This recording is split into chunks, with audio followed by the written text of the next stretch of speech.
नमस्कार दोस्तों, मैं आपका अपना सीपी सिंह फिर से आप सबके सामने सुंदर मोटिवेशनल कहानी लेकर आया हूं। यह कहानी एक राजा के ऐसे मंत्री की है जो सत्संगी था, धार्मिक विचारों वाला था। कितनी बड़ी घटना हो जाती थी, यह खुशी का माहौल था। उसके मन में एक ही बात आती थी, भगवान की बड़ी कृपा है। एक बार अपने राजा के साथ शिकार खेलने के लिए जंगल में चला गया।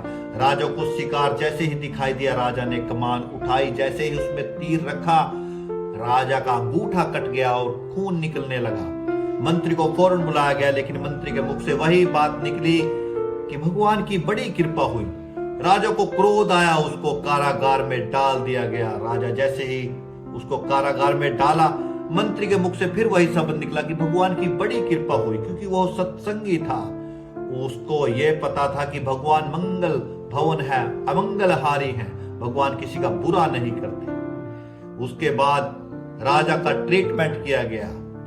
आयुर्वेद था उस टाइम, तो आयुर्वेद के तरीके से उसका अंगूठा जोड़ दिया गया।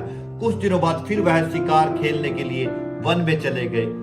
इस वक्त उसके साथ मंत्री नहीं था, क्योंकि मंत्री को उसने कारागार में डाल रखा था। उसके साथ कुछ सेना की टुकड़ी थी, वह सेना पीछे रह गई और राजा आगे चले गए। आगे कुछ लोग एक ऐसे इंसान को ढूंढ रहे थे, उनको नर बलि चाहिए थी। उसको राजा मिल जाता है, राजा को पकड़ लिया जाता है, राजा को नहलाया धुलाया जाता है। जैसे ही नर बलि का टाइम होता है, तो वहां एक घोषणा होती है कि इसके अंग चेक कर लिए जाए। अगर कोई अंग भंग मिला तो इसको छोड़ दिया जाए, वरना इसकी बलि दी जाएगी। राजा का अंगूठा कटा हुआ था, तो जैसे ही उनको अंगूठा कटा हुआ मिला तो उनको छोड़ दिया गया।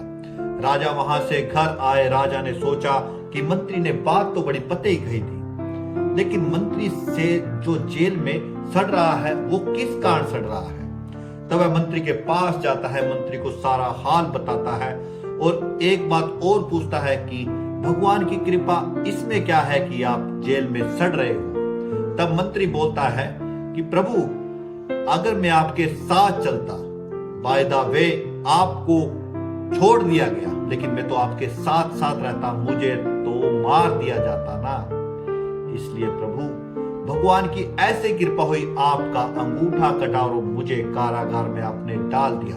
दोनों की प्रभु ने जान बचा दी, वरना हम दोनों में से कोई न कोई उस नरबली का शिकार होता। प्रभु तो ऐसे ही है, जिसकी जैसी श्रद्धा होती है, उसका अटूट विश्वास होती है, उसकी हेल्प जरूर करते हैं। इसलिए हमेशा प्रभु का सिमरण कीजिए।